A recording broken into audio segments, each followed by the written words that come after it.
Yeah, it's called treason. All right, let's see if I got audio now.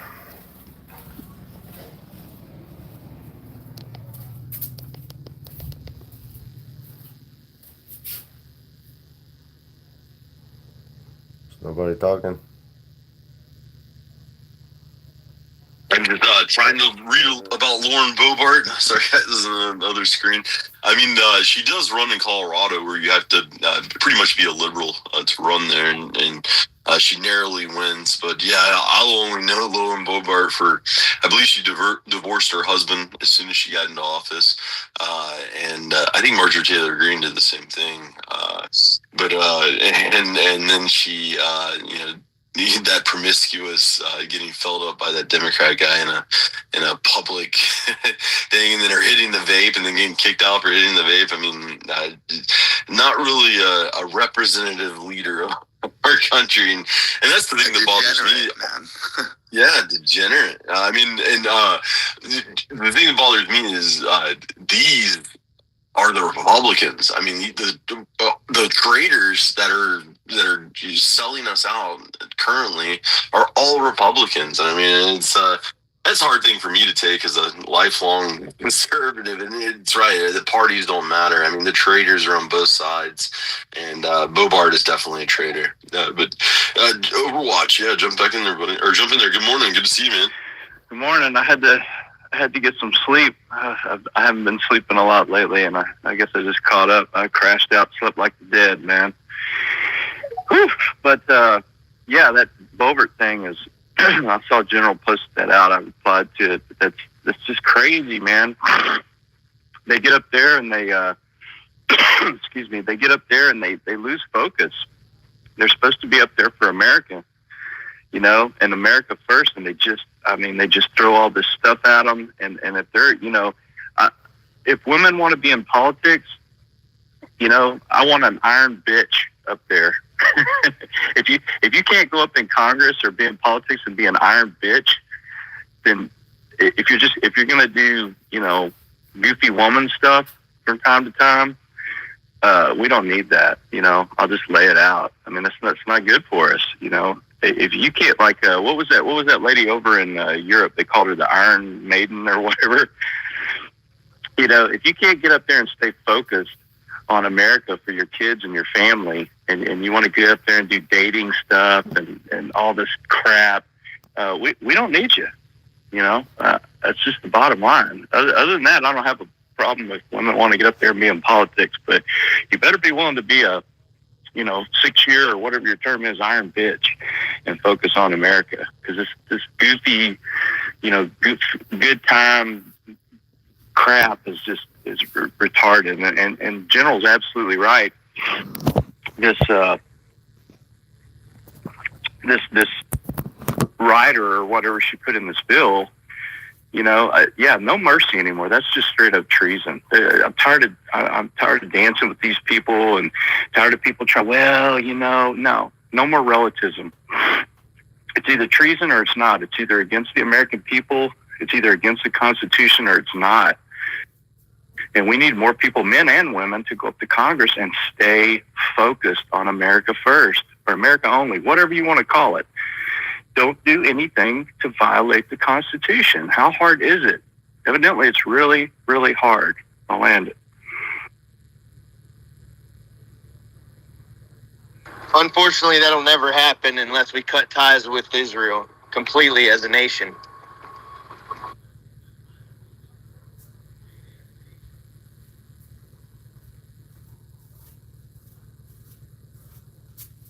Well, here I am trying to dig up if Shauna Benz is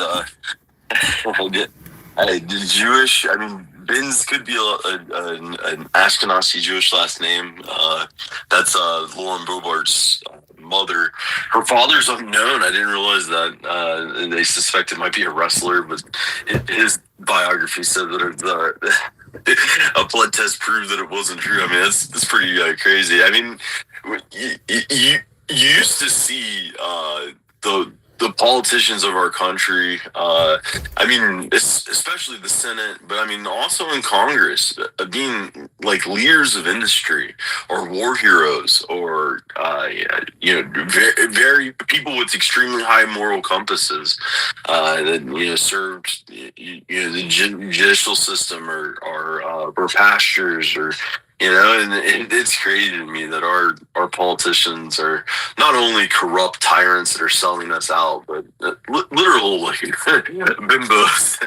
It's sad. I mean, but so does anyone know the implications of this boycott? I mean, that's kind of my question because it says individuals that boycott Israel on behalf of any foreign sanction. So I mean, so you yourself can still boycott Israel and say I'm against Israel, but if you participate in a boycott that's sanctioned by another country, then you're subject to imprisonment. Is that the way I'm reading it?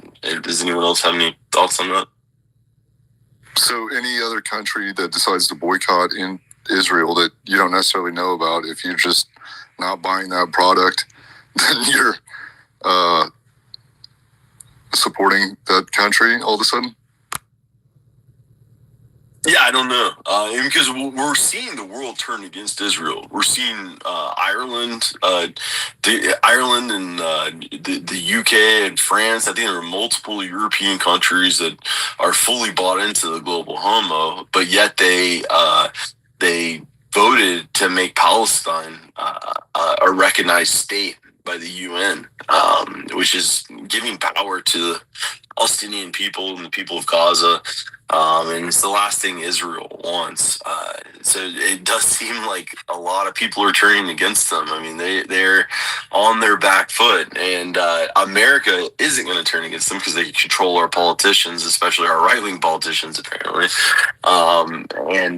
So I think this boycott is being set in place so they can continue to get revenue, money, supplies, oil, all those things from the United States, and there's no company within the United States that can say, well, I'm not going to ship this to Israel because Ireland has a boycott on them. Yeah. Because if you do, as a U.S. individual, it sounds like not only can you be fined, but you can be imprisoned for boycotting Israel and not, helping Israel. Yeah, it's ridiculous. And I just put a clip up here in the Jumbo. And to what Overwatch was saying, like, this is what our kids are dealing with in school. This is the state of our nation, and they're more worried about passing a bill for Israel or some other foreign. I don't give a shit what country it is, Israel or China or whatever. I don't give a shit. It's treason. And when our own children are getting blasted while going to school, on my other post, there was a guy in there. He said his life was more in danger when he was at his public school system in his area than it was when he was enlisted in the military. Like, that's how insane our country's become and how dangerous it is for our kids. It's like locking them into a freaking prison all day with a bunch of savages. You can't learn like that. You can't learn like that. That is not an environment for children to learn. They have to sit there and constantly be battling with savages. I mean, what the hell is this? And they're so worried about passing some bullshit for Israel and all these other foreign countries. You got Ilhan Omar up there crying about Somalia. You got Rashida Tlaib crying about Palestine. You got all these Jews crying about Israel. You got fuck all these countries. We have to fix our country now. We have to fix our country now. We have no other chance. If we don't do this now, we are fucking dead. Do you understand that? If we don't fix our country now, we are fucking dead. Our children don't have a future. They are killing people now. That's where they're at now. This is the level that we've reached. They are assassinating people. They are killing them. They are wiping them out. If you disagree with somebody now, they're just going to kick it. Either we win now or we're fucking dead. Our children are dead. They don't have a future if we don't win now. There's no more time for wait. It's not a waiting game anymore. It's take action or we're going to be wiped out. This is not a game. This is war. We say it on here all the time. We are at war. We've been saying it and saying it. Now look what's happening. They're waging war. They're killing our people. Wake up, people. Look at this poor girl on the school bus. The black bum queefa gets up behind her, grabs her ponytail, and just starts beating the hell out of her. Never relax around blacks. Never turn your back to a black. This is what you're going to get. And kids shouldn't have to do this shit. They shouldn't have to go to school. Little girls shouldn't have to get her head beat in while going to school on the school bus. It's fucking ridiculous. And they're so worried about all this other bullshit that doesn't matter. We have enough problems here. We don't even focus on fucking China or India or Israel or any of these other fucking places. Go ahead, Overwatch. Yeah, exactly. I mean, this is a continuation of what, the blacks have been doing on whites for decades. It's just a license to beat the shit out of you. And now it's progressed to, you said the other day, I think BLM came out and said they have a right to violence. So they've codified this now in their lore that if somebody calls you the N-word or somebody says anything you don't like, hell, most of the times nobody's even saying the N-word. If you say any slight, you deserve to have the shit beat out of you as a white person, and they're justified in doing it. That's where we are now. Now we're just taking it to a nation state level.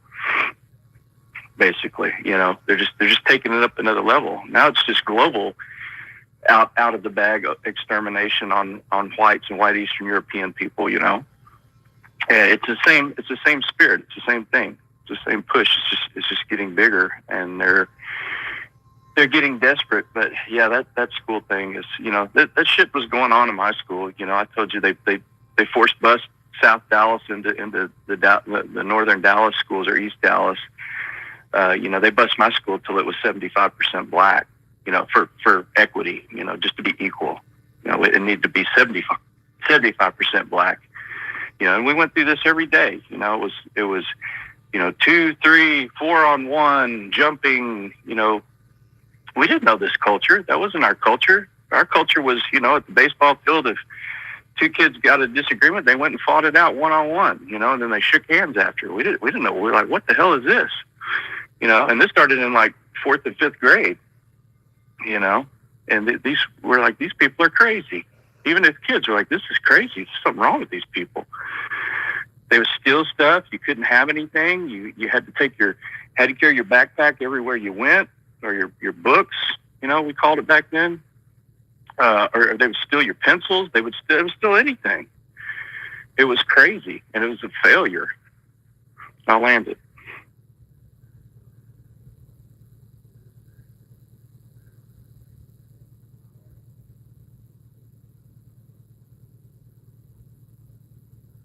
Steal your pencil, steal your bike, steal your country.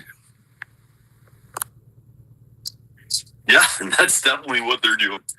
And I've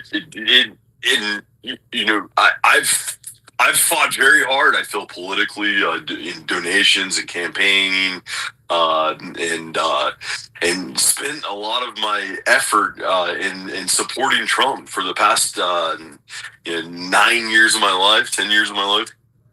And seeing him sell me out like this has created a vitriol that's much higher than ever existed before, and now is the time. I feel MAGA needs to be woken up. I mean, I'm pushing very hard. I mean, I'm making it a part of almost every conversation, whether it's political or not. We end up there. And people didn't know that's who I am, I guess, at this point. We have to wake up the people around us, but we have to prepare ourselves. Join a militia if you're able to. join Patriot Front if you're a young guy and you're able to. I mean, we have to unify around our people. I mean, because we are getting to that precust point, and everyone be prepared. That you need to have food rations for a month and water rations for a month and ammunition and all those things. I mean, we should always be prepared for those things. Not even when possible bad things might be happening. We might be going to war with Venezuela soon, and those cartels might spin up and try to commit attacks on the homeland of America. I mean, at the same time, that would be a suicidal mission, and I don't see the cartels having that much.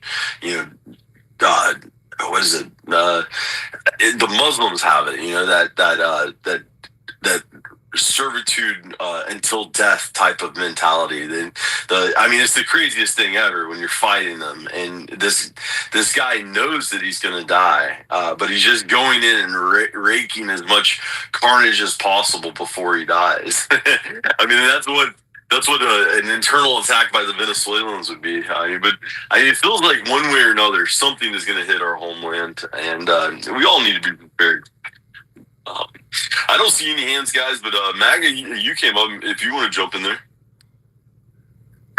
Yeah, I was just talking about Trump a little bit. I know you guys hear me say it before, but today you heard it, it's like $100 trillion in debt, and the Russian guy was just saying. The Russian guy just came out, the financial guy in Russia, and said the reason he's coming up with this stable coin, this is just what he said. I don't know if I believe it or not, but he said, I probably do believe it though. He says he's uploading all that 37 trillion into the cloud. And that's the way they're going to clear that debt. And then they're going to create that stable coin, which I told you, the Genius Act. They were all doing this while Epstein and Charlie Kirk is doing. You're not thinking about this, right? So like you say, Trump is signing, apparently he was against cryptocurrency and general saying he's helping us and stuff like that. But I mean, the 37 trillion is just the beginning. There's basically 100 trillion of unpaid debt that we're responsible for. So, that's just going to lead to us being controlled by this digital system. That's what it's all about. It's always been there. The UN's been talking about it for 20 years. So they want us to be under a global currency, digital tracking system. And Trump isn't helping that. That's all I wanted to say. But I'm going to come in a little bit. I'm just kind of getting up right now. Thank you. No, Trump is absolutely. Essentially, Trump is. He's taking away the power from the bankers that have had this control over us for all this time, and he's trying to keep the dollar as the world currency, so that we still hold all the power, we still hold all the cards. That's his main focus. I mean, the Russian guy last week or earlier this week came out and stated that Trump has got this crypto scheme to wipe out the $37 trillion in debt, and he's going to dump all that debt onto the rest of the world. So, which story from the Russians are you going to believe? And where does he come up with the 100 trillion number that we owe?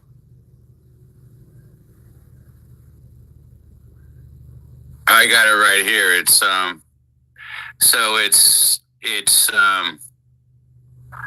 today there is 3.4 trillion in municipal debt, 14 trillion in corporate debt, 20 trillion in household debt, 37 trillion in federal debt outstanding, which is sitting over 100 trillion in debt. It's systemic. Yeah, but you're talking about people's personal debt versus the national debt, what the nation, our government owes versus what personal people owe. It's two different things. It's not the same. Yeah, it says it took over 215 years just to get to 10 trillion in debt. So it's just crazy. Well, the Yeah. value of money is less. Yeah, they've cut the value of our currency down to damn near nothing. So it's Let me play this little clip. It's only about 2 minutes. That's pretty long. Revaluation, a series of moves that one must impact on using cryptocurrency. It's not coming over well, Maggie. I'm sorry, man. I liked your breakdown of it. It is interesting. If you listen to the clip again, if you hear anything else pertinent, please jump in there. The clips really don't play over well, but Overwatch, jump in there, man. Well, the question is to all that is how much do we actually owe? How much of that 37 trillion, whether it's the civilian side or the government side or all of it, how much is fraud? Because remember, U.S. versus Throckmorton, 1878, fraud vitiates everything. So we haven't audited yet. So if we go in and audit and we find a large percentage of that was generated by fraud or fraudulent means, we don't owe it. He can claim that. He could say, we're not paying this. We're half of it's ours. The rest it was fraud or more. Who knows? But we have to have that audit in some form or fashion to know, just like that J.P. Morgan Bank and all that Epstein shit. All those funds and stuff, if they're doing illicit human trafficking, that's all fraud. That's based on criminality and fraud. And so we need to do a deep dive into all these J.P. Morgans and all these banks and the Fed, the IBS, all of them, and say, hey, these were fraudulent transactions. Shove it. We're not paying this. We'll pay this. We owe this. And so until we do that, the numbers are just all over the place. I think Trump knows a lot of it's going to be fraud. I think he knows. I think we all know that because these people are fraudsters. The whole damn system's a Ponzi scheme since 1913. Everybody knows now. They print, or a lot of people do, they print money out of thin air, charge us interest. Here's the first $1. Okay, you owe us $1.10. Where does the 10 cents come from? Nowhere. It didn't exist. Okay, well, we need to pay that 10 cents back. Print us $2. Now you owe $2.20. And so on and so on. I mean, that's a gross exaggeration, but we're talking fractions of percent. But now their dollars, been inflated 3,000% since 1930. There's even a .org website you can go to and poke in. You say how much was $100? It measures the buying power. How much would $100 buy in 1971? And now how many dollars does it take to have that same amount of buying power in 2025? And it'll tell you. It'll make you sick. It's like a little calculator's website. Go play with it. And that's what they've done to us. So we really do need that audit. When he, hopefully he gets his people in there. Looks like Congress just did the nuclear option thing on the Democrats finally. Got some balls. So we'll see if he can get these other. He got 200 nominees or something he needs to get in there, and we'll see if he goes for broke. But if he doesn't get in there after the midterms, or after he gets these people in there and start mass going for broke, we're running out of time.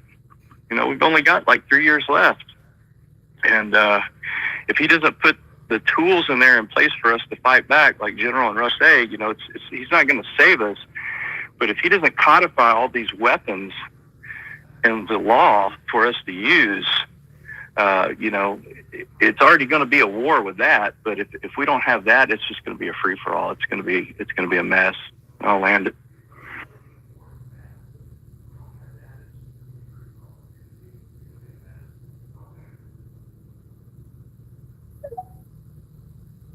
Yeah, jump back in there, Mike. I was just going to say about this trike. Can you hear me? Yep. Sorry. I'm kind of echoing. I don't know. The Tricolor, listen to that name, Tricolor. It's a subprime auto lender, right? They're going bankrupt. But just that name, Tricolor. is focused much of its business on low-income Hispanic community, right? Well, it says based on their lack of Social Security numbers and the debt, the lending surged to about $1 billion. They're going to go bankrupt since 2020 and 2020. I mean, just like, how do you get a loan without a Social Security number? Like, what the hell's going on? Yeah, now we know how all those illegal invaders are getting vehicles and, and home loans and all those other things. I mean, it's the banks, and it's not backed by the American people. If Trump can really make this separation between the Fed and the U.S. government and separate us from that debt, and the banks are going to fail. Might be a good idea to keep your savings low in there. You should have money in something that's earning you interest anyways, either a CD or the stock market or Bitcoins or something. You shouldn't have a large amount of money just sitting in the bank. We might see another financial crisis like in 2008, the too big to fail, and they might propose another bailout, or they might just let the banks fail. But we're seeing foreclosures at all-time highs. We're seeing car repossessions at all-time highs. People faulting on those loans. I mean, it's a pretty big financial crisis happening in America right now, but it's not being reflected in the stock market or any spending or any of the other metrics that track it. So it's really kind of odd right now what's happening in our economy. But Brock, good morning, buddy. Good to see you. Jump in there. And a question for Overwatch about inflation and whether or not you think we have experienced something akin to hyperinflation with respect to the original buying power of the dollar. And then secondly, I know that Silverman, you had your hand up, and I just took a peek at your profile, and I'll ask you a question in advance of you speaking, which is, what was Andrew Jackson's views on Jews? Well, I'm not quite sure about that, but he probably didn't like them because a lot of them were banksters and shysters and, just generally crooks. I put my hand up because I was going to talk, kind of, follow what Overwatch was saying, because, yeah, he's right. It is a Ponzi scheme. Oh, $1 billion here, $100 billion there. It's all a Ponzi scheme. All it is going around and around to different pockets, or I should say different Jewish pockets. That's all it is. Well, yeah, I mean, you had the housing bubble. Those were all fraudulent policies put in place to give loans to people that they couldn't afford them. There's all kinds of fraud around that. You've got the human trafficking, financing fraud. I mean, there's been a million, things, and it's designed to be a pyramid scheme. It's designed to collapse. Most of the paper currencies, the fiat currencies across the world, I think have lasted, the average is 50 years. We're way past that. They just learned to do it better and better and extend it longer and longer with more scams and schemes. General said before, Andrew Jackson, he wrote a checkbook and paid off that debt. They got rid of it, because we had one central bank, the charter ran out, the first one, and then we had the second central bank, and Andrew Jackson ran against it, and he paid our debt off and got rid of them. And then they were able, through all their little wicked deeds, to get back in 1913 and start it up again. And then do the income tax, and then, it's only going to be for the top 1%, and that bullshit that we always buy, and people just eased into it. They just slow boiled the frog, and here we are, till, an ounce of gold is, it used to be $36 back then, and 33 when they stole it at gunpoint, like they do everything wicked at gunpoint, like integration, and they. Now it's $3,400, $3,500, $3,600. So what's that? What increase is that? So there you go. Because there's certain things they can't hide, like eggs, certain hard good items, your insurance, your home insurance and stuff. There's certain sources stuff they can't push out overseas to make them cheaper. And that's what they've done. Since 1971, when we went 100% off the gold standard, or the silver standard, whatever we were still remaining on then, just 100% fiat. They went. Hey, I'm not trying to interrupt or anything, but I can't hear anybody speak, so I'm gonna drop out and come back in. Brush or the general could bring me back up on the panel. Recycle Cool. silver, man. Overwatch is talking, but this G apps. But yeah, jump back in Overwatch. Yeah. But anyways, if you think back, everything they've done is to hide inflation. That's how they've extended it. We've gone way past the 50-year mark, and the people are still asleep. All the stuff they did. You remember how in the 70s and 80s everything used to come in glass containers, like Gatorade used to come in glass. It was all glass. Well, those things are heavy to ship. So as the inflation, as your buying power went down, to keep that price the same in the store, as near to it as they could, they had to put everything in plastic. It weighs less. Shipping went down. They had to start making stuff overseas, and then they had no tariffs. So when they could do it for slave labor overseas, ship it back here, and it was still cheaper than making it here. Because if they had made it here, everybody would have woke up and said, "Why the hell is everything so expensive? What's wrong with our money?" They would have done this back in the 80s. The 70s and 80s, and they just all these little schemes. And another good one is the grocery bags. Remember that bullshit campaign? Oh, we have to save the trees because all these paper grocery bags are blah blah blah. We have to go to these plastic ones. No, they went to the plastic ones because they were cheaper. It was just another way to shave off money to hide the inflation from you. And we know that's bullshit. They're all stuck in the trees. You could take a paper, one of those paper shopping bags, lay it in the street. One good rain comes along, and the next day it's pretty much gone. So all this stuff, it has been to hide inflation from the people, to hide us from the root of the problem. And the Bible says the love of money is the root of all evil. Not money, but the love of it. And these people love money, and that is the wellspring from which all this bullshit that we talk about springs from. That's what funds it all. That's what funds Soros. That's what funds, the ADL, all these NGOs, all that stuff they did to us with flooding us with, 30 million people the last 4 years. It's all funded from the Federal Reserve. That makes it possible. We have to, if we did everything else and we left the money creators in place, it'll go back. It'll go back right like it was. It's just a matter of time. So I'll land it. Well, that is a bit of a white pill, Overwatch, because it does seem like that is the one biggest avenue that Trump is going against Israel and is the bankers, and because the only the people that will suffer most if Trump does switch off of switch the monetary system over to something backed by a set limit, which would help stifle inflation. It would also reduce lending for a while, so it would hurt our economy for a short period of time. But if he could get our country out of that 37 trillion in debt, and then we do allow the banks to fail and we don't put that on the American people.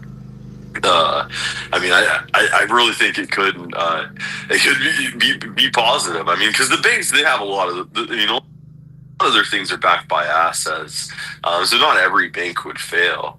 But a lot of the big ones that have overextended and lent more money than they have assets to back it, and a lot of those do seem to be the ones that are controlled by Israel.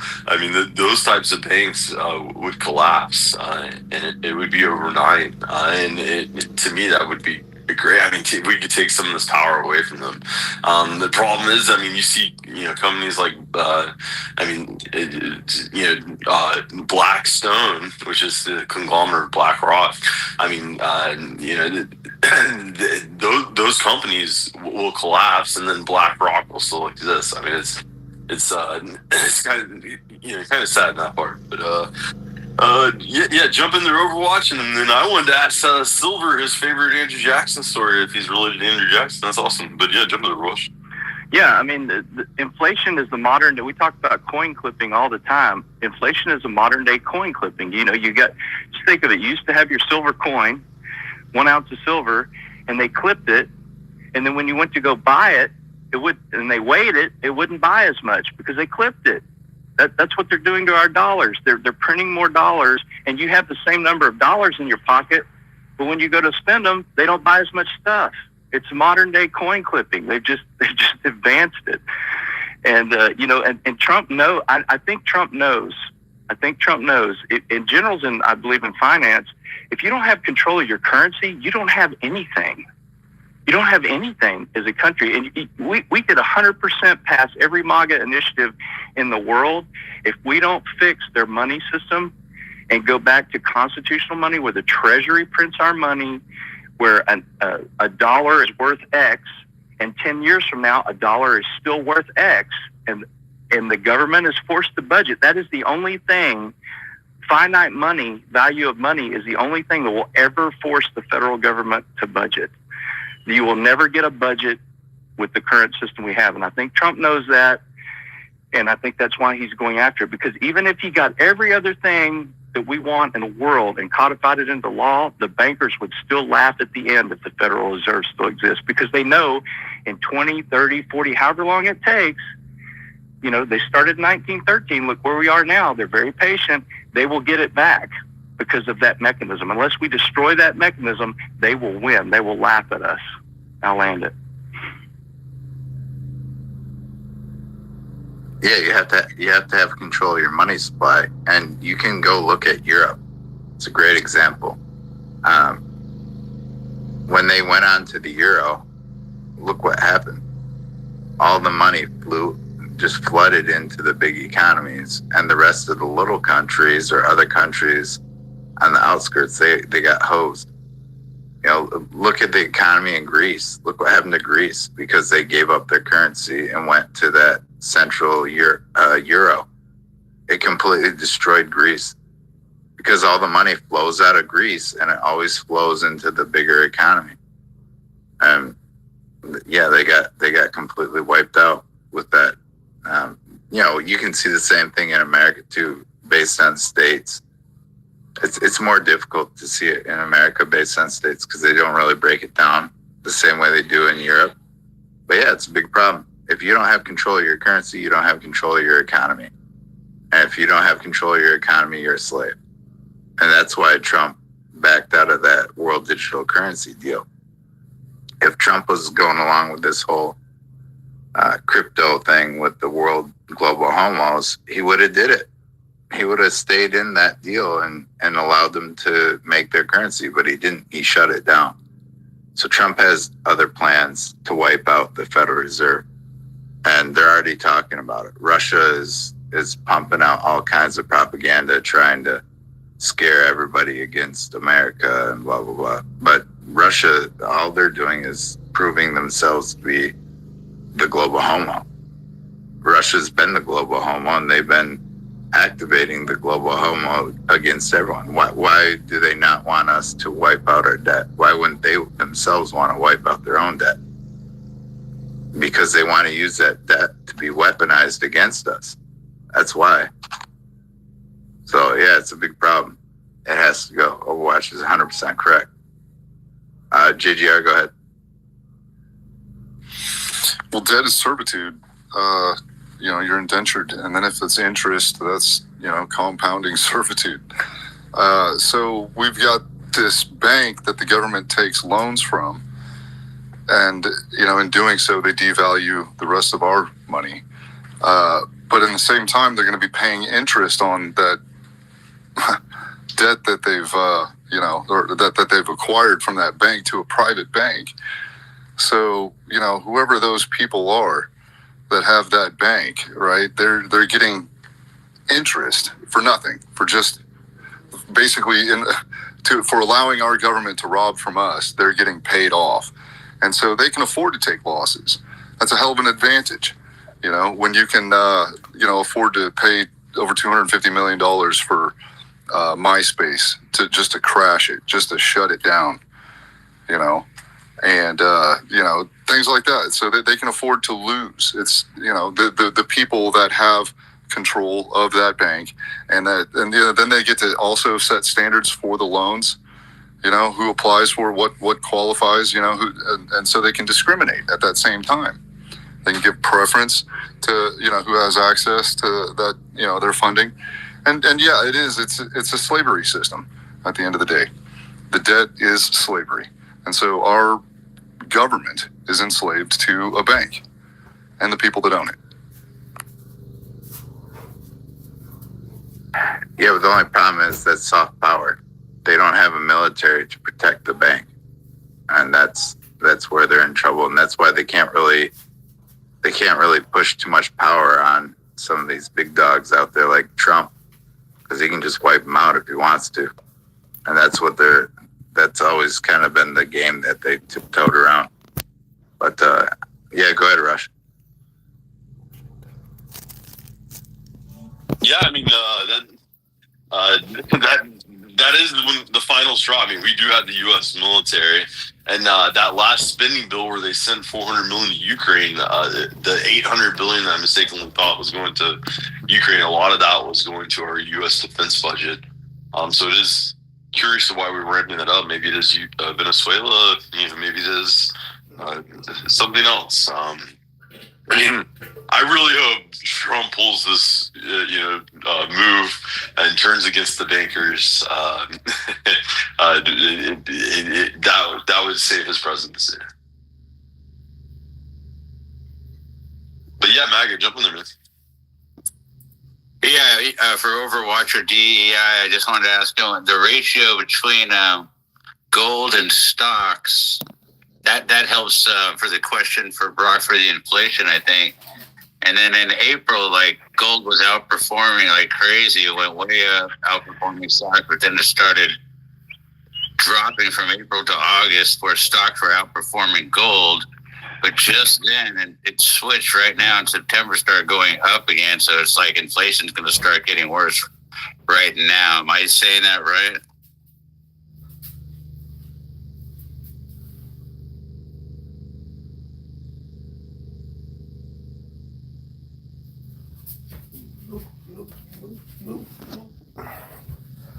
Oh, did I lose connection? Yeah, I'm sorry, I missed the question. Jump in there, bro.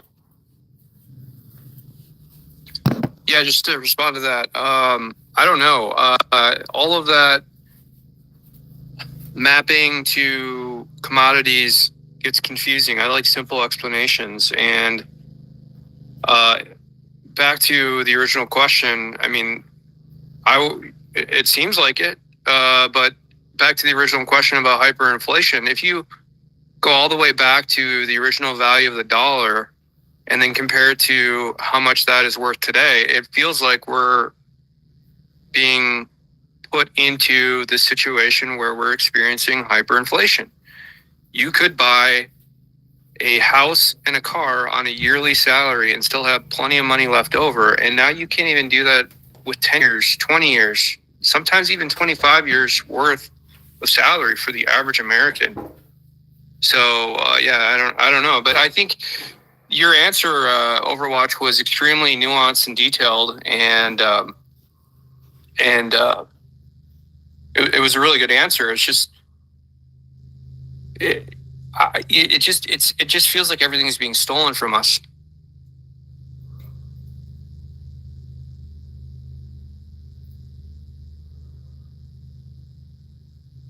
Yeah, how could you build up a savings in this kind of environment? It's like nobody's could save anything. I mean, it has been stolen from us a long time. It was stolen from us in 1971. If you look at that chart, I mean, the GDP per capita versus inflation median wage, it's very telling. Because in 1971, as soon as we came off the gold standard, GDP per capita kept following the same trend. It's just been, increasing exponentially every year. Versus median wage with inflation has completely flatlined since 1971. And I mean, minimum wage, that statistic, minimum wage, compared from 1971 to today, would be $151 an hour. It's just insane. But yeah, Overwatch. Overwatch, I don't know if you were off the mic. Sorry about it. There we go. Can you guys hear me? Yep. You guys hear me now? Yeah, I had to switch when I go too far outside. It kicks off the Wi-Fi and goes to cellular. But yeah, we are. I mean, we're already there. They've just slow baked us there. I mean, look at the 3,000% inflation. You know, so yeah, we're already there. That's why you can't buy anything. And you know, then they switched all the women into the workforce. So now they got twice as much income tax coming in. You know. So it's all been a scam, and plus they could do that, then they can destroy the family at the same shot. So it's a double win for them. We'll get more income tax revenue from all the women, and it'll destroy the family unit. Perfect. And that's what they did, you know. But yeah, it's all fraud. So, you know, if he goes in there with like the U.S. versus Throckmorton and other stuff, you know, any contracts. What that basically states is if a contract was entered to and either party had fraud entered into it, it's null and void at its inception, going all the way back. It doesn't matter if it's been a contract for 200 years. If you can prove that one or both parties entered into that contract fraudulently and didn't meet the requirements of a true and pure contract, legal contract, it's done. And Trump can use that, and we've always had that. So we could go back and say, no, these loans were fraudulent. And these loans were fraudulent when you wrote them. You knew they were fraudulent. We could prove it. And we want all our money back that we paid to bail you out. I mean, you know, who knows how that's going to apply. But I seriously doubt we owe all $37 trillion legitimately. I'll just land it there. Yeah, I mean, it says it's going to go up to 40 actually in 24 months. It's going to go up to 40 trillion in 24 months. So it's freaking crazy. What they are doing is inflating our debt away. So like Brock said, you can't buy anything. They're going to steal all your stuff. They already, in 2008, they realized the boomers were going to be millionaires on their houses, and they just took them. They just fucked with the interest rates and took everybody's property. That's what everybody should be pissed about. That was worse than 911. I mean, they just fucked with every boomer in the United States. Yeah, 100%. They want you to own nothing and be happy, you know. And we're getting close to that. But people are waking up now and fighting back, you know. And people are buying gold. People are buying silver.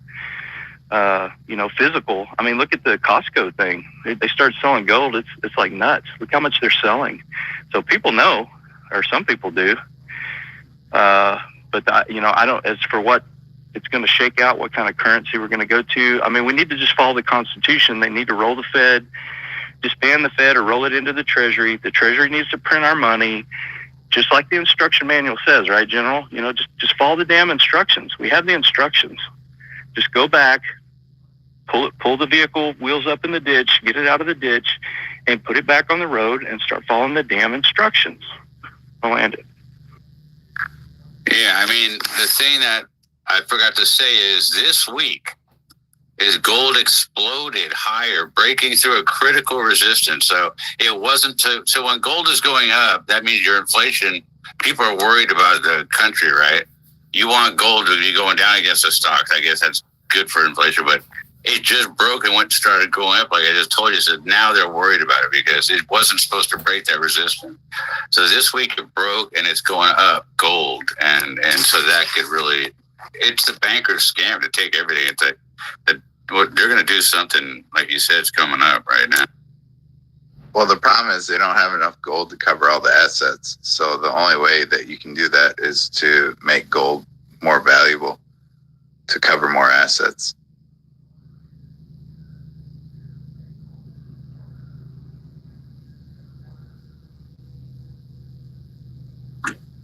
Yeah, I mean, it's going to be interesting. I mean, I feel that some kind of war is going to happen. I mean, seeing the stuff with Poland, the way they're pushing that, and now Trump, we just sent $400 million to Ukraine in weapon assets, and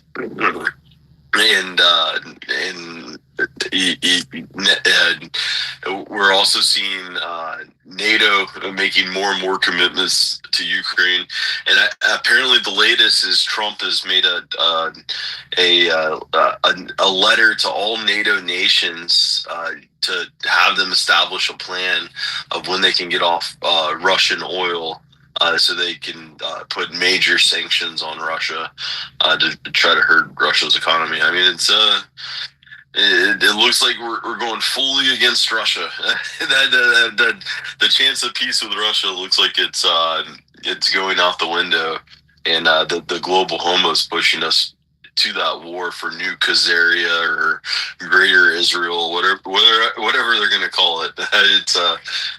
It's just, to me, it's not looking good as far as these wars. But Overwatch, yeah, jump in there.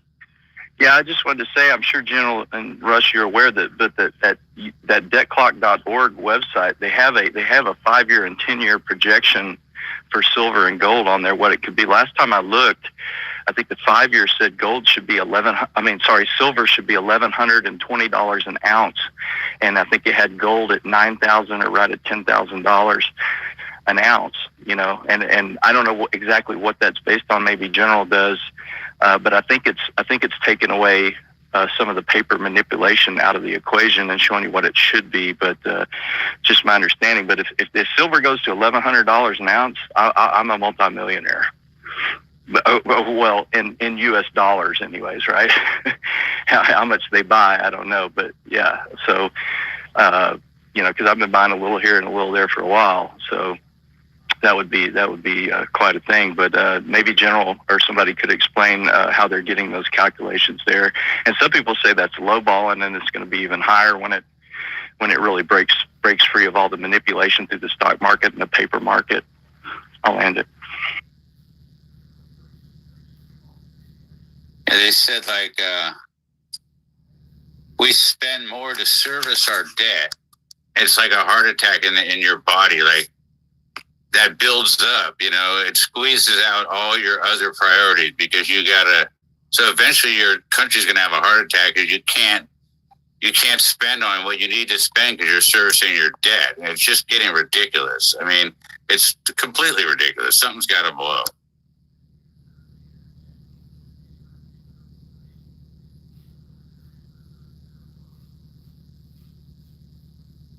Well, it looks like we're getting there. And one way or another, I mean, it looks like the banks are going to have trouble with all these foreclosures and repossessions. I mean, because they still do hold the assets, but when you have that many at once, it's hard to manipulate currency. So regardless, it does look like we're having some kind of financial setback. And unless you're in the stock market, I mean, that can still continue to decline. And like Overwatch says, the silver and gold continue to climb. I mean, if silver's going to get to 1,100 and gold's only going to get to 9,000, it really sounds like silver's the way, or 1,000 and gold's going to get to 9,000.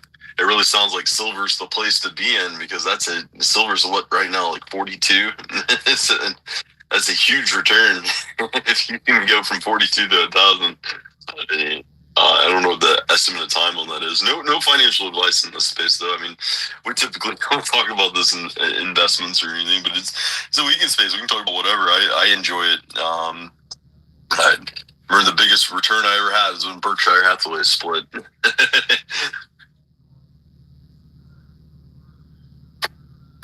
Well, they said that James O'Keefe just got a top FEMA guy saying Charlie Kirk deserved it. The FEMA chief. Yeah, I mean, there's all kinds of liberals that have been attacking them, and there's been a huge campaign of them getting hundreds of them and finding their employment and emailing them and getting them canceled. I mean, I don't know if I really agree with that. I mean, to me, it seems like cancel culture. I mean, but we are at war at the same time, and that they've done that to us from the very beginning. I mean, the reason I'm an anonymous account is really because of the vitriol liberals hate that will go after my family and my friends and everyone around me, and not just myself. I mean, seeing some of them lose their jobs is pretty funny. But at the same time, I'm not really on board for that cancel culture. What is everyone else's thoughts to that? I mean, are we at a point where this is war and they try to get us fired? So we should pay that. This is their game. This is the game of the left. And this is how they got all these people into all these positions of power in America and run up the chain in corporate America and in the government and all these things. So the only way to get them out is to use their tactics against them. I'm not a big fan of cancel culture, but at the same time, they've been doing it to advance their positioning for a long time, and they got away with it. So at some point, there's got to be some type of retribution or pushback. That's just the way it is. All's fair in love and war, and war's a bitch. So buckle up. That's just the way it is. They screwed up. You can't do that to somebody and then expect them not to do anything back. We say it in the space all the time. You can't let the left take 10 steps forward and the right come in and take only 2 steps back. This is a problem. And if we're going to take these people out, they had no mercy for us. Why should we have any mercy for them? They've done everything they can to wipe us out. I don't give a shit. At this point, they're killing people. It's not a game. It's not a joke. They're assassinating politicians. They're assassinating influencers, political figures. This is it. Like, they've gone beyond cancel culture. It's not even cancel culture for them anymore. It's just assassination.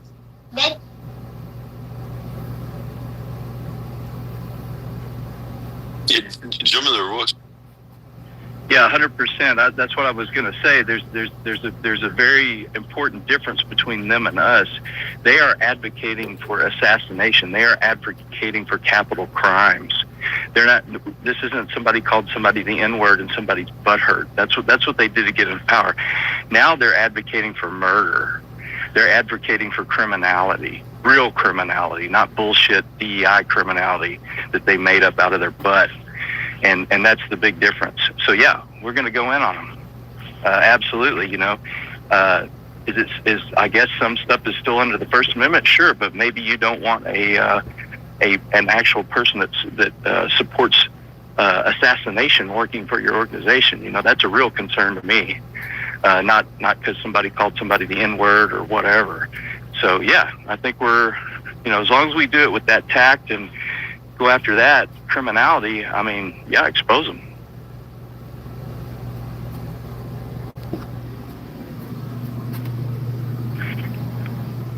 Yeah, go ahead, Overwatch. Hey, thanks, Rush. Oh, go ahead, Rush. I would just add in there at the end of the day, all this hate speech nonsense came from them to begin with. So now they can live with all their retarded games and laws they put on the books. It's going to backfire in their face. How did Elon say it? Fuck you in your face.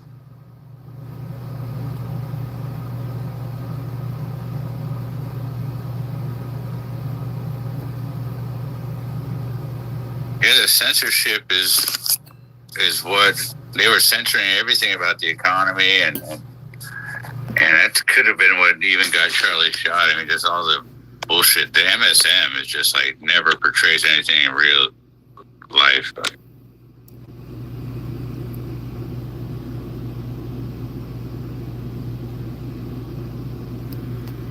I don't feel bad about it. Yeah,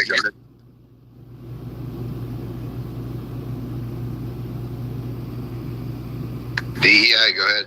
Oh, thanks, buddy. I don't think it's. I think we have to know how we got here, and how we got here is a lot of their.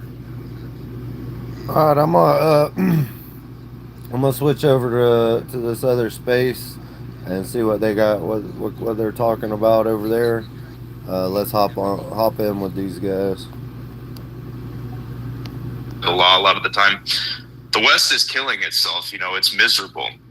Men have no purpose. Women are lost and unhappy, and the American spirit is just totally extinguished. And then we get to our deepest problem, which I actually spent about a third of the book covering. We got a fifth column of international Jews that controls effectively every aspect of American life through political and cultural influence. They're racially and religiously discriminatory. They, secular or not, transform into a monolithic force whenever they're criticized. They're exclusive, they're nepotistic, and they are openly hostile to non-Jews. So they manage our political system through financial influence, espionage, extortion. They've killed our president and our citizens alike to forward their ambitions. They have no qualms about doing it. They've promoted every harmful ideology imaginable in American culture, LGBTQ, abortion, feminism, communism, you name it. They openly want whites to go extinct. They flood our countries with foreign immigrants to achieve that goal. They tailor our education material to brainwash the minds of our children and rewrite history. They tailor our media to brainwash the minds of our adults and rewrite reality. As an aside, I want to go quickly to talk about something I witnessed in my personal life just this week. The same morning that the whole Charlie Kirk incident happened, I was the most information I'll give about it right now is I work in education, and I literally see this firsthand commonly. I'll give you an example. I opened a textbook in an English classroom, English and history. I opened a textbook and I flipped to a certain page, and I saw that one of the stories was discussing Nadine Gordimer, and she was anti-apartheid in South Africa. She was an anti-apartheid activist, wanted the blacks and the whites in South Africa to live together. And the book described her as a privileged white woman, like from a privileged white family. And, obviously my alarm bells went off because she's anti-apartheid. Sure enough, I look it up, and, the last name checks out. She's Jewish. So according to school textbooks, kids are being taught that, I'm literally seeing this in real time, kids are being taught that Jews only exist as a distinct racial group from whites when they're persecuted.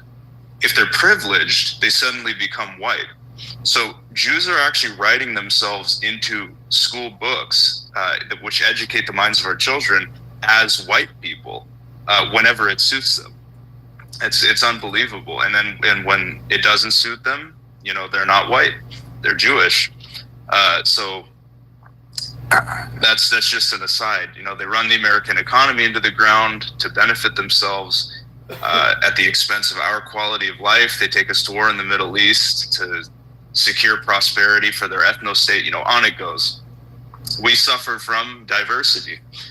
Whites, to a certain extent, Asians as well, pay around $400 billion per year in tax dollars into the pockets of blacks and Hispanics through government subsidies.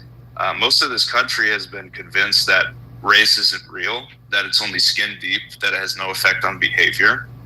They think it's a culture problem. They think nurture is the arbiter of behavior, not nature. It's quite the opposite. I found through my research that race is in fact so determinant of behavior that it would destroy most people's conception of reality if they knew the extent. A full analysis on that can be found in the book. And I could do a space in the future to go in depth on that topic, but just to give you an idea of how deep it goes, we're talking levels around this. Behavior is almost 400% or 4 times more genetically determined by race than skin pigmentation. And we know how different the races look from each other. So you can only imagine at a near 400% difference how much the brain faculties vary. And again, I do dive into that elsewhere, but to go on. That's a phenomenal statistic, by the way, Luke. And I also I see Rabbi Malleus down if you I think he might be wonderful for the Q&A after this if you want to bring him up, especially if you stay on that topic at all. But I just wanted to call out that if you could actually restate that, just because I want everybody to hear that one more time and really integrate that into their theology here, because it's a very pertinent statistic. Yeah, of course. So again, you can find a much deeper analysis on this in the book. I can do a space on it in the future, but this is just a general, this is a consolidation of that segment of the chapter. So behavior, the way people act, their dispositions, their emotional control, behavior is almost 400 times or 4 times more genetically determined by race than skin pigmentation. And we know how different the races look from each other, very different physical characteristics. So you can only imagine at a near 400% difference, how much the brain faculties vary there. So between the races. So, I've heard the term thrown around, races have different mental hardware. It could not be further from the truth. And I have confirmed that, evidentially. So again, I dive into that elsewhere, but to go on, about 95% of people in the United States now see no issue with race mixing compared to 1960, when it was about 95% in the other direction.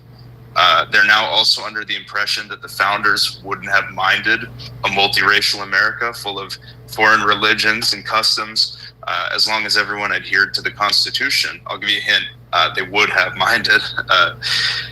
So, to finalize it, we have too many weak men. They're misinformed, they're unhealthy, whether it's mentally or physically. They're not inclined to be right-wing. Right-wing traits manifest biologically overwhelmingly in men, and many men today are subjugated, they're docile, they're unable to produce those traits. I also dive into the biological meaning behind that a lot in the book. We have a lack of solutions. I do agree with that. I understand that, and we need to organize in more vast ways.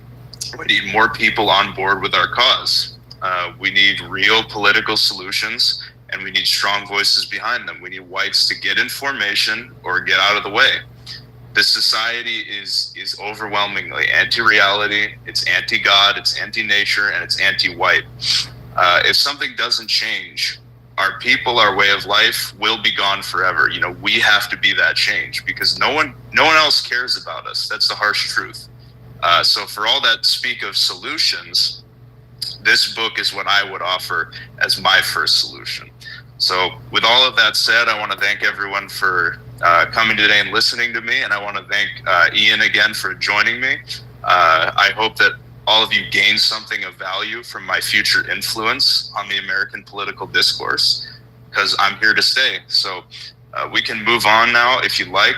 If anyone else would like to speak, or if anyone has a question, I'd be happy to answer. So, Luke, I think that was absolutely phenomenal. What I would advise or advocate, if you want up in the nest, perhaps if there is a link to the book, I know you've obviously spent a massive amount of time, energy, effort, and your willingness to discuss it here on this application.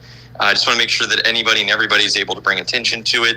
And if you put it up into the nest, you might also want to add it to the purple pill, which is the bottom right, just for posterity, because the nest disappears after the space concludes, so that anybody going forward can also easily access it in the event that they would like to support and to pick up a copy.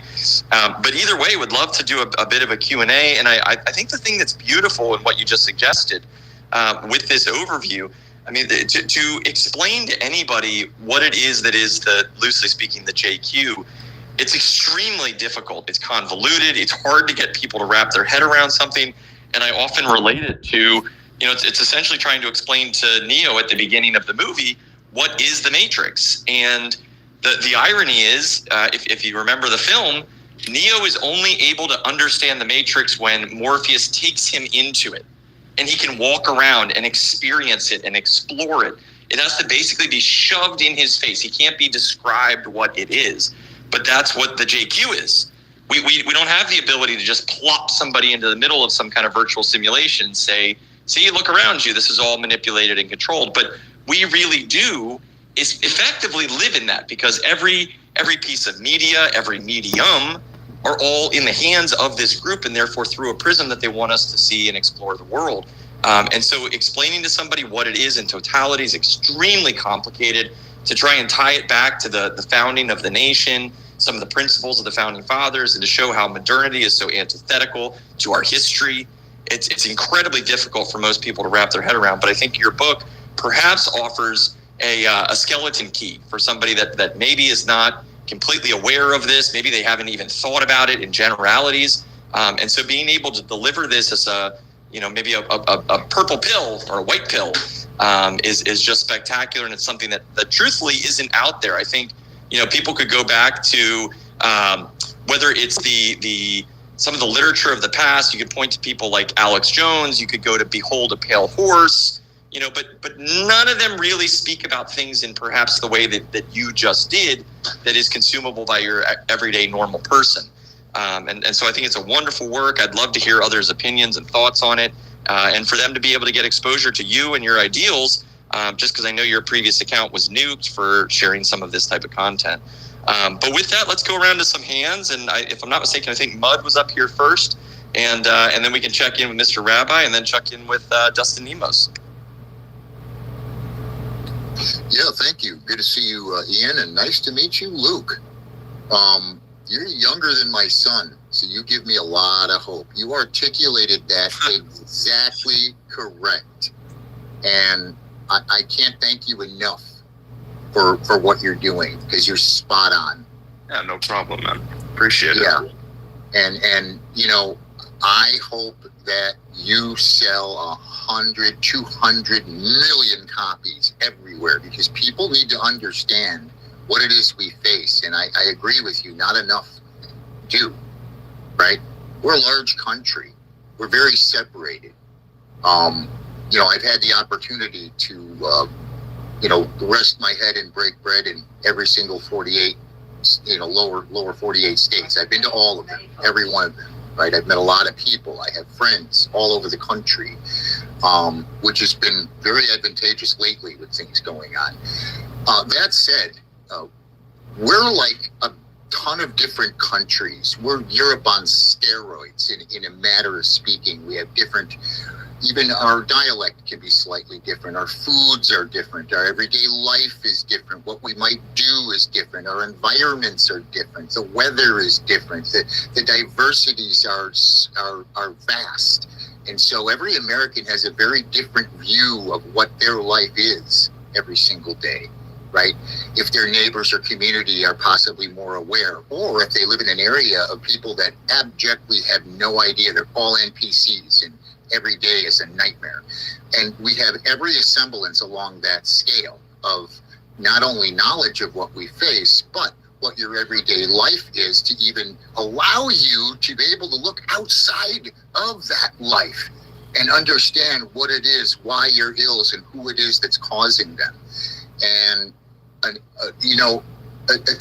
different books are not all created equal. And what you just surmised there, I think, is, like Ian said, a very digestible, easy to read by the everyday American that can put this all into place. And if nothing else, get the conversation going, because that needs to happen everywhere, kinetically, everywhere we go, everything we do. Somebody has an ill, some form or fashion, that has a tiny head at the end of it. It's inevitable. It's every single time isn't said over and over for no reason. And so I commit, I'm blown away. I'm just going to say that right now. I'm blown away. But I also want to share one just strange off-topic thing, something from Charlie's widow. She said, quote, "The evildoers will pay," that in plural. And I found that very poignant. And so, just a side note, it's been bugging me, and I had to tell somebody. But Luke, thank you. I am very impressed, and I'm going to yield the mic for other questions. Oh, I did have a question. I'm sorry.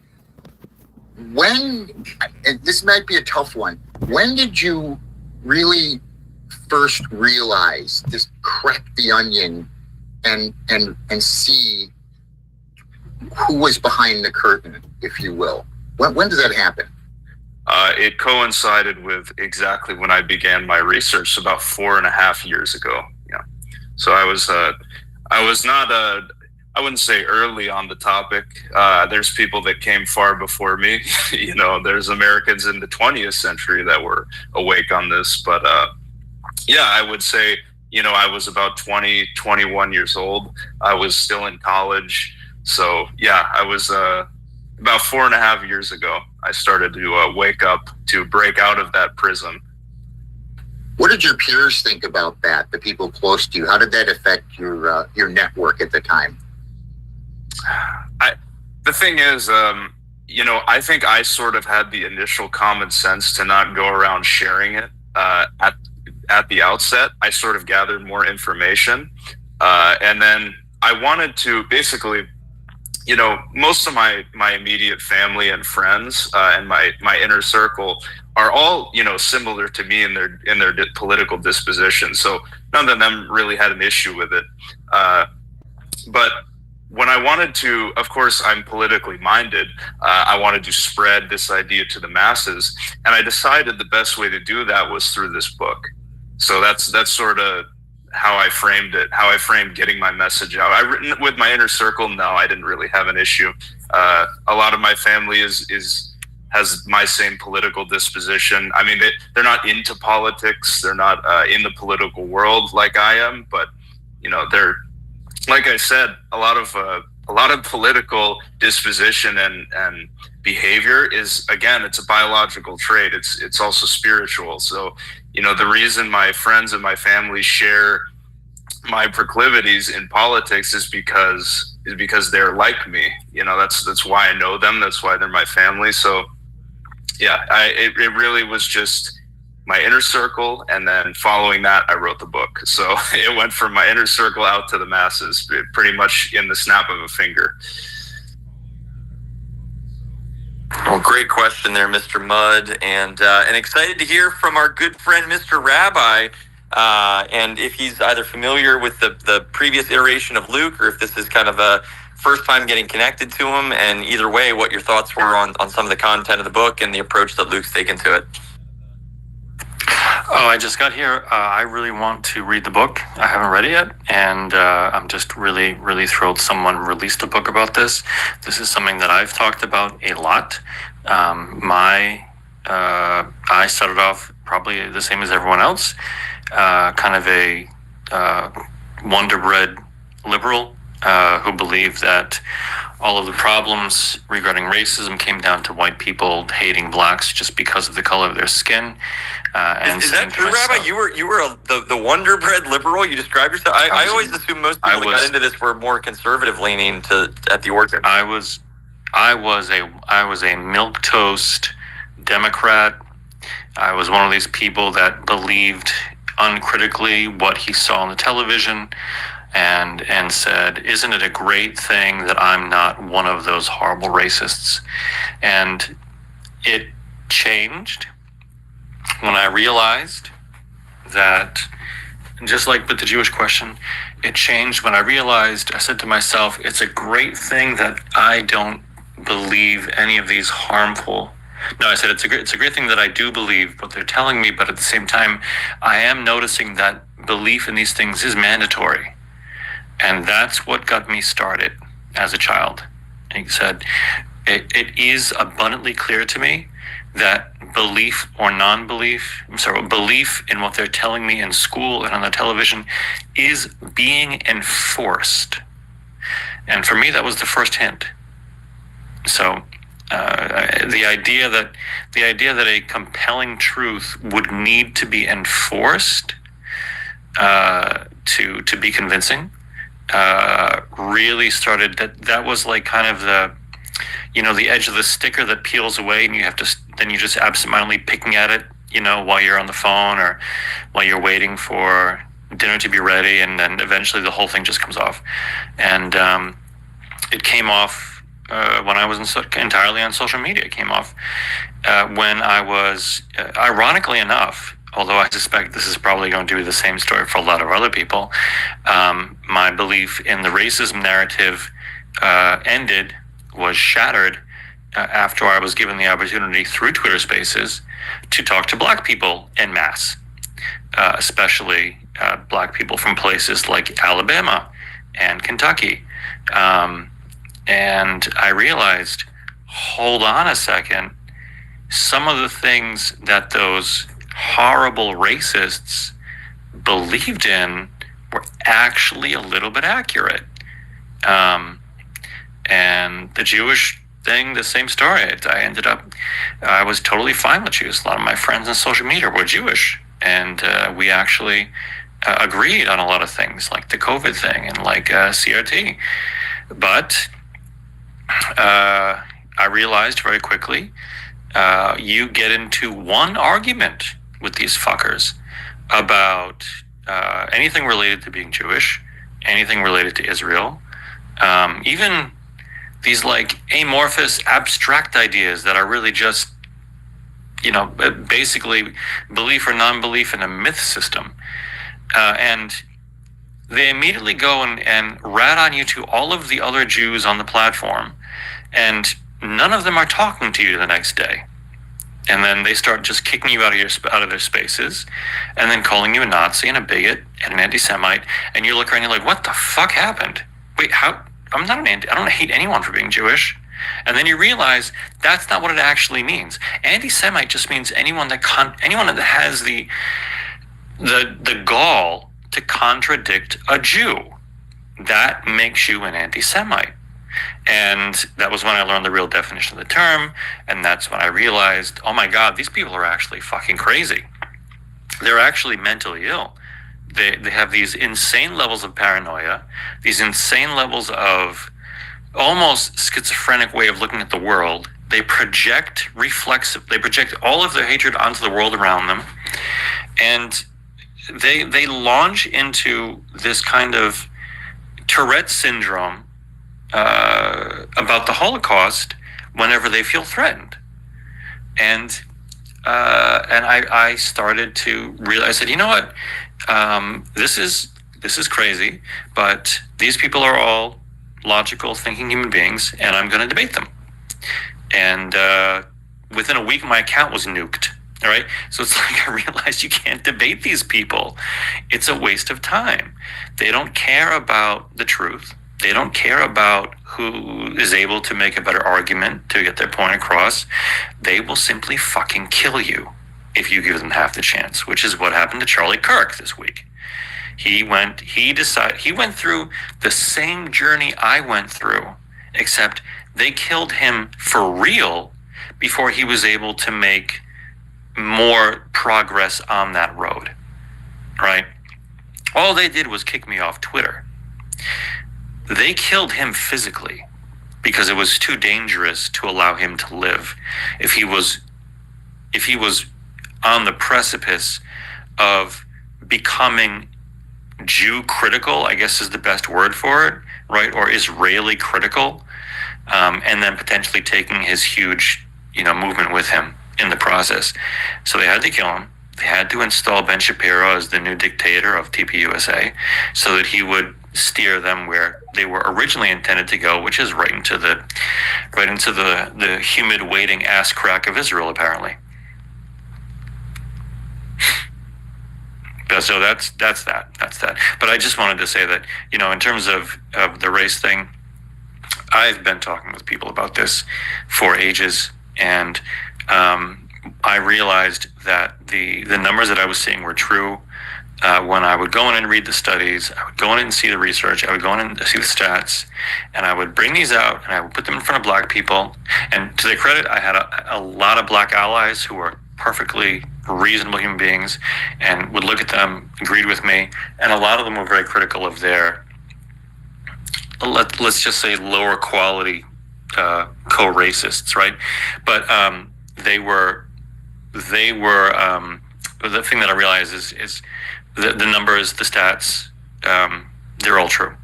And the way I know they're true is that no one can debunk them. No one can push back on them. All they do is call you a cracker, call you racist. They throw rap lyrics at you. They quote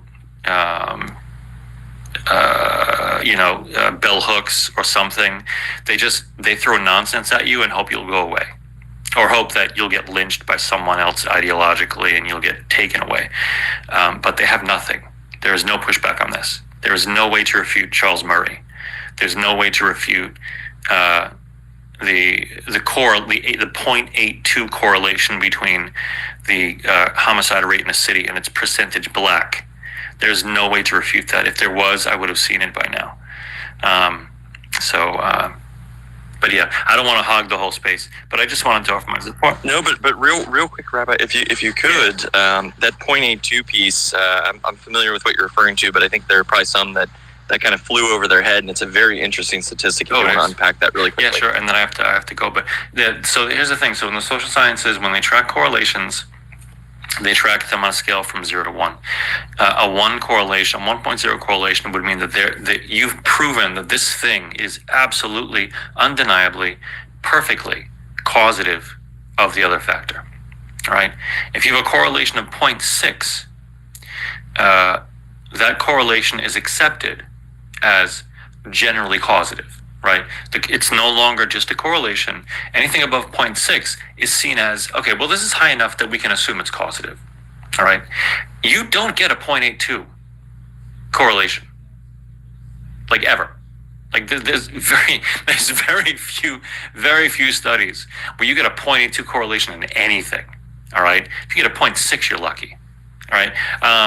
This is one of those incredibly damning statistics that would require someone to go in and read the study, find a fault in the methodology, and then demonstrate that has now corrupted the results and or the conclusions. But to date, I haven't seen anyone do it. I haven't seen anyone do that. And the reason I think is because this is not one of these, it's not one of these kind of like very vague studies where the methodology is not, for ethical reasons, you can't really do something that would be really convincing. It's not like that. This is simply a demographic survey. They didn't have to run an experiment for this. All they had to do was go and look up existing numbers. And those existing numbers were rates of homicide by city and percentage black by city. And this is what you got.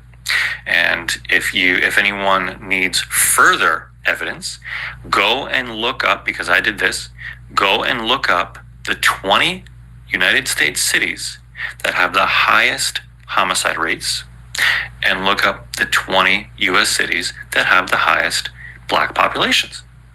And the numbers may have changed slightly since I did it. The last time I did it was 2-3 years ago. But when I did it, 14 of the cities were on both lists. All right. Now, what does that tell you? It tells you there's a pretty fucking big correlation between percentage black and homicide. Hey, and Rabbi, I just put up into the pill something that might be of interest to you to speak to when it's on this point, if you want to take a look at the statistic. Nice. Very nice. But excellent. I'll read this. Oh yeah, look at that. Yep, that's perfect. Yeah, and that's before we even get into the FBI stats, before we get into table 44. All right. Which even that no one has been able to refute yet, without screaming and throwing their braids over their shoulder anyway. But we'll leave it at that. Keep up the good work, Luke. I followed you. Ian, you too, and I will. I'll see you guys. I'll see you guys soon. This is a great conversation. I wish I could talk more. Of course, man. Thank you for coming. Yeah, lots of love.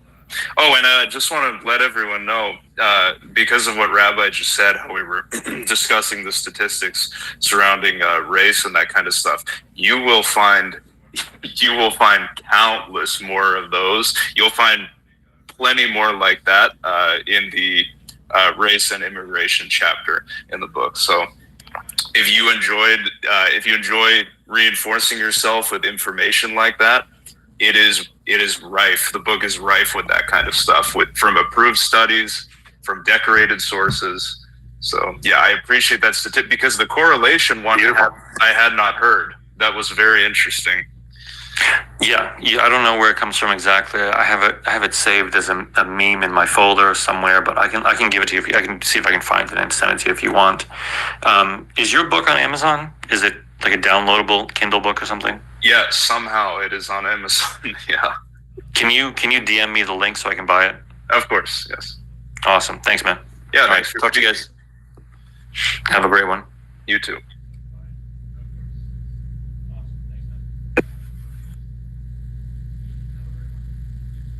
Hey guys, am I up? Yes, and for what it's worth, I just found Steve Saylor, of all people, who had posted the 0.82 statistic that was just being referenced. I'm going to put that into the nest as well, just to validate some of the comments that were made there by Rabbi, because I always like to be able to demonstrate kind of statistically or with some kind of empirical evidence the things that we share in here.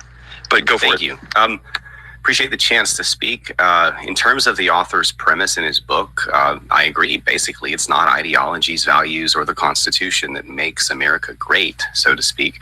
It is the people. I would add, my opinion, that whites without Christ end up almost as badly as everyone else, and Christianity plus white people created Europe, and then Christianity plus white people plus limited economic freedom created America, the greatest country on earth. Within 2 generations, we had most of the world's wealth.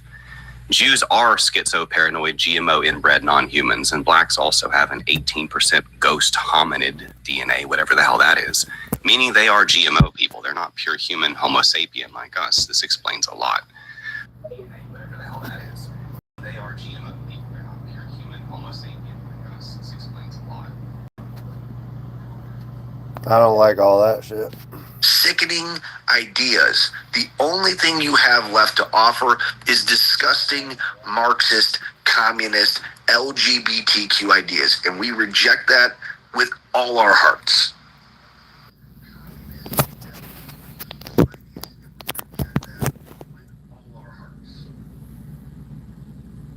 Yeah, well said. But we all knew who controls the Marxists. yeah. Thank you, Overwatch. I apologize, guys. I'm chasing my family around right now. I don't even see a single hand except for Overwatch. Just jump in there watching if you could help with hands. Yeah, no problem. I can do that for a while. So yeah, just to that, we need to become finishers. We don't need to start it. We don't need to go out and start it with these people. These people start it. We need to be finishers. Kyle Rittenhouse, he finished it. He finished his little battle. They drag his ass through court, yeah. But that's what they do. They come after us one by one. That's one guy standing up or pushed to a point where he has to stand up. And there's little here and there all over the country of people that have enough and take care of business. But what if we all stop being afraid of the unjust court system? See, because that's why people don't fight back. That's why white people don't fight back, because they know they're going to get a bunch of lawyers in there, and you're not going to get a jury of your peers, which would be white working class people. You're going to get a bunch of libtards or blacks or browns or whatever that are not going to judge you according to the law. They're going to judge you according to their politics. So, basically, unfortunately, because the court system's so corrupt, anything we fight, we basically got to take it all, just like president, he's got to take it all the way to the damn Supreme Court to get any kind of logic out of this judicial system, any kind of logical judgment based on the law. It's got to go all the way to the Supreme Court. So that's the game they're playing. But what if there were 200,000 white people fighting back suddenly? What if white people stopped taking it and it was daily? What if the court system was inundated with self-defense for white people defending themselves?